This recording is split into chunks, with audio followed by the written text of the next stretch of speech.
What's up, guys? Welcome back to the channel. Today, we're tackling a huge topic: how to create that electric, undeniable chemistry on a first date. You know, the kind that leaves her smiling and thinking about you long after you've said goodnight. It's not about magic tricks or pickup lines. It's about genuine connection. And I'm going to break down exactly how you can build it. So grab a notebook because we're diving deep. First things first, let's talk about the pregame. Your mindset before you even walk out the door is 90% of the battle.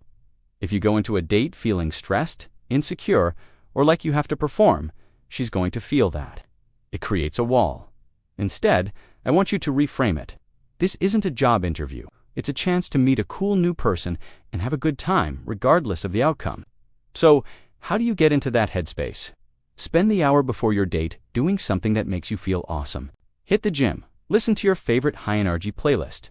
Call a friend who always hypes you up. The goal is to walk in feeling confident, relaxed, and genuinely happy to be there. Your energy is contagious. If you bring good vibes, you're setting the stage for chemistry to happen naturally.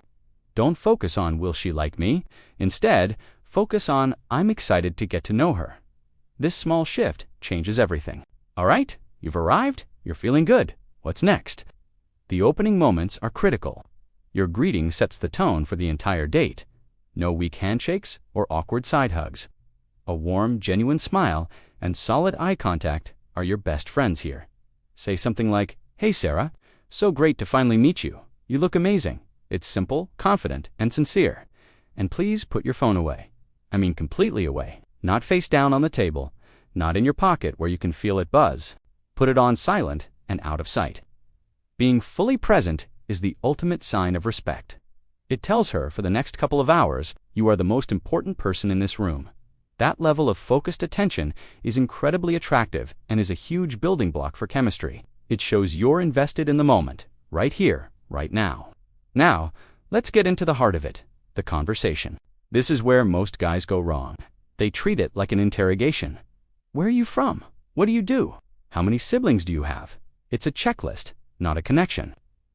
To create chemistry, you need to get off the surface level and dive into the why. Instead of asking, "What do you do for work?" try asking, "What's the most interesting part of your job?" Or "What made you decide to get into that field?" See the difference? One is a fact, the other invites a story. You're not just learning what she does, you're learning what drives her, what she's passionate about. These are the things that build a real emotional connection. And a huge part of this is being a great listener. Don't just wait for your turn to talk. Really listen to her answers and ask follow-up questions. If she mentions she loves hiking, don't just say, "Oh, cool." Ask her, "That's awesome. What's the best trail you've ever hiked?" Or, "What is it about being out in nature that you love so much?" This shows you're not only hearing her, but you're genuinely curious about her world. People love to talk about what they love. Give her that space. Let's talk about humor and playfulness. Chemistry isn't always serious and deep. It's also about laughter and lighthearted fun. You don't need to be a stand-up comedian, but don't be afraid to be a little goofy. Gently tease her about something, share a funny story about yourself, or just find the humor in the situation. For example, if you spill a little water, don't get flustered. Laugh it off. Say something like, "Clearly, my plan to look smooth and coordinated is going perfectly." This shows you don't take yourself too seriously, which is a very attractive quality. Playfulness builds comfort and rapport. It turns a formal meeting into a fun, shared experience. It's in those moments of shared laughter that you really start to feel that spark. It's a signal that you're both on the same wavelength. Another powerful tool for building chemistry is vulnerability. Now, hold on. This doesn't mean you should dump all your emotional baggage on the table. Not at all. It means being willing to share a little piece of your real self. It's about moving beyond the polished, perfect version of yourself you think she wants to see. Maybe you share a slightly embarrassing but funny story from college, or you talk about a time you tried something new and failed, but learned a valuable lesson. When you share something real, even if it's small, you give her permission to do the same. It's an invitation that says, "Hey, it's safe to be yourself with me." This is how you build trust. True chemistry can't exist without a foundation of trust and authenticity.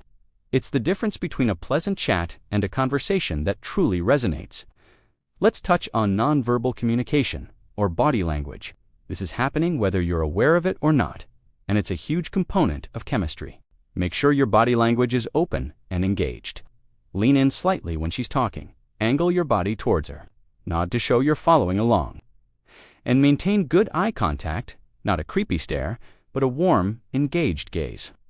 A light, appropriate touch can also amplify connection, but you have to be smart about this. This is about reading the room. If you've been laughing together, a light tap on the arm can be a great way to build on that shared moment. For example, if she says something funny, you can laugh and gently touch her forearm while saying, "That's hilarious." It's a small gesture, but it breaks the physical barrier and can instantly increase the feeling of closeness. The key is to be natural, brief, and gauge her reaction. If she seems comfortable, that's a great sign. As the date is winding down, how you end it is just as important as how you began. Don't let the energy fizzle out with an awkward goodbye. If you had a great time and you want to see her again, be direct and confident. Don't play games. As you're walking her to her car or the train station, say something like, "I had a really amazing time with you tonight. I'd love to do this again soon." It's clear, it's honest, and it takes the pressure off.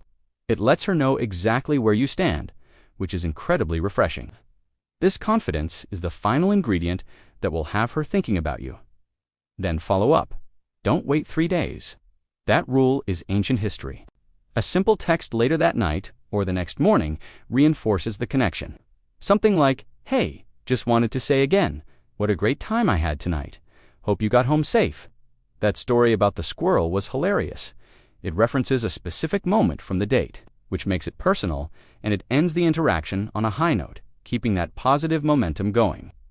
So, to recap the essentials, get your mindset right before you even leave the house. Be fully present and ditch the phone. Ask why questions to go deeper than the surface. Use humor and playfulness to create a fun vibe. Be brave enough to be a little vulnerable. Use open body language and appropriate touch. And finally, end the date with clear, confident intention. Creating chemistry isn't about a formula. It's about being the most confident, authentic, and present version of yourself. It's about focusing on connection, not performance. When you do that, you create an experience, not just a date, and that is what will make you stand out and leave her excited to hear from you again. Thanks for watching, guys. If you found this helpful, give this video a thumbs up and hit that subscribe button for more content just like this. Let me know in the comments what your biggest struggle is on first dates. I'll see you in the next one.